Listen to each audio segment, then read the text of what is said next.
in life.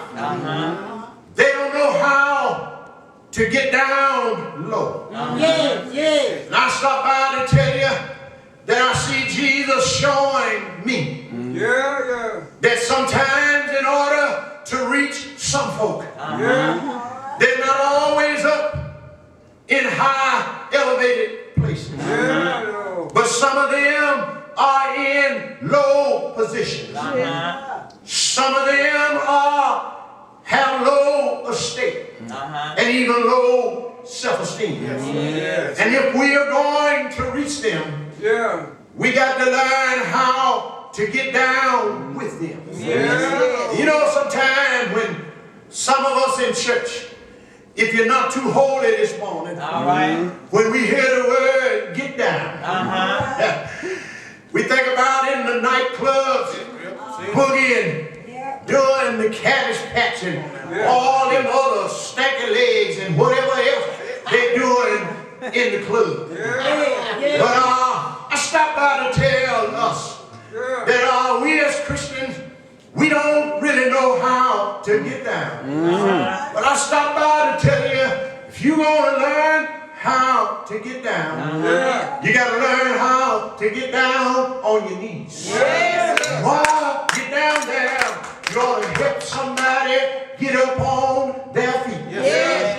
Well, I see Jesus here washing the disciples' feet. Well, while he was washing their feet, I heard no complaint from nobody in the crowd. You see, sometimes everybody in the church is quiet while the Lord is working. But there's always somebody in the crowd that got something to say. And most of the time it's because they don't understand what's going on.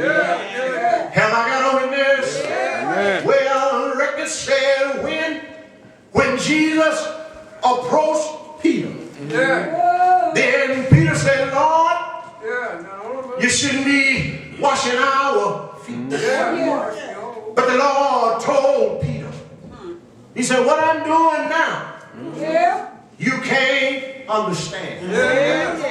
But by and by, you will understand. And so, my brother and my sister, if you don't understand what the Lord is doing in your life, don't worry. Just stand still and see the salvation of the Lord. Well, when Jesus got ready to wash Peter's feet, Peter said, Lord, no, you can't wash my feet.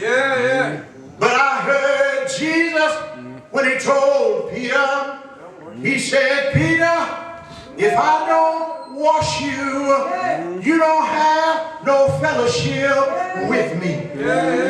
And can't you see Peter now when he said, if I don't wash you, you have no fellowship with me. But Peter, when he discovered that if he hadn't been washed, he would have no fellowship with the Lord. And so Peter said, Lord, don't just wash my feet, but wash my hands and wash my head. And so I stopped by here today to ask somebody in this house, do you want Jesus to wash you? Oh Lord, I'm getting ready to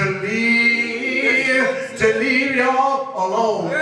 But before I leave you, I want to tell you that I read where the Lord said, if Lord, I don't wash you, you don't have no fellowship with me.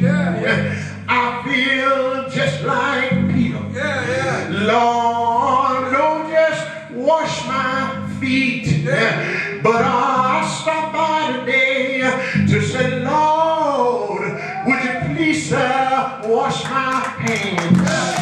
Because I heard the Bible saying, who shall stand in his holy place? They that have clean hands and a pure heart. And I got a witness, but you know, I found out that if the Lord wash my hands, I can lift up holy hands. And I got a witness, but the reason I want the Lord to wash my head, because my mind sometimes is all turned around. But when Lord wash my head, it makes me think right. Can I get a witness? When the Lord wash my head, it helps me to think right. Oh Lord, I got to leave you, Jerusalem, but I heard Peter saying, wash my feet, wash my hands, and wash my head. But I stopped by to say, Lord, don't just wash them palms, but wash my heart. Because when the Lord wash your heart, you can love like you're supposed to. Can I get a witness? I don't know about you, but I need the Lord to wash me in his blood. I heard David said, wash me verily from all of my iniquities. Is there anybody here that needs to be washed by Jesus? I stopped by to tell somebody that if you want him, he'll wash you from your head down to your feet. Can I get a witness? Good day, y'all. I got to leave y'all alone, but I'm so glad that Jesus came down. I'm so glad that Jesus went on a hill called Calvary. I'm so glad that Jesus listened for me, nailed his hand, nailed his feet. But I heard that if I be lifted up from the earth, I'll draw all men. And so when they nailed him, they lifted him up for the world to see. And when they lifted him up, he started drawing me out of darkness into the marvelous light. Is there anybody here that knows the Lord draw you out of a world of sin? I got to leave you, but not before I tell you. Not only did they nail it to the cross, but after a while they took him down. They laid him in Joseph little tomb, and I heard Jesus said, just as it was in the days of Jonah, when Jonah was in the whale's belly 3 days and 3 nights, so shall the Son of Man be in the heart of the earth. He stayed in the grave all night, Friday night, stayed there all day, Saturday, he was in there Saturday night, when I heard somebody say, you know what, that deceiver told us that in 3 days, if we destroyed the temple, he built it up again. It's been 2 days, and we ain't heard a word. We may as well start the victory party. But I stopped by Jerusalem to tell y'all they started their party just a little too soon, because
that would help me call his name.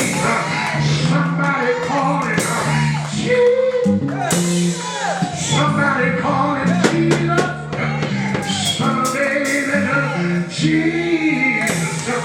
Friday morning star, Jesus. Jesus, my medicine when I get sick. Jesus, my way maker when I can't see no way. Jesus, my company keeper in a lonely hour. Is anybody here that know Jesus? Don't y'all move me. Is anybody on this side that ever met Jesus? When you met him, did he change the way you used to walk? Did he change the way you talk? Did he change your midnight into days? I tried, but I can't get a witness. Is anybody on this side that when Jesus came in your life, you were bowed down, but he lifted up your bowed down head? Is there anybody over here that when Jesus came in your life, you were hungry, but he fed you? Is there anybody on this side that was on your sick bed, but when Jesus came in your room?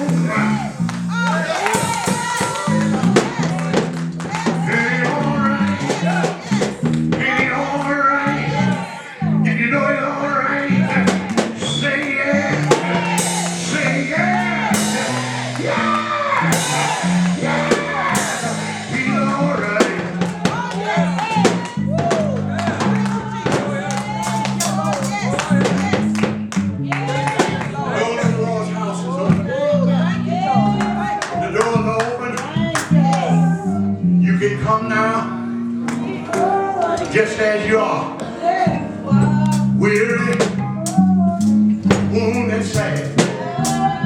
I guarantee you'll find in him that sweet old resting place. Is there anyone here that have made up your mind to make Jesus your choice? This is your moment. This is your hour.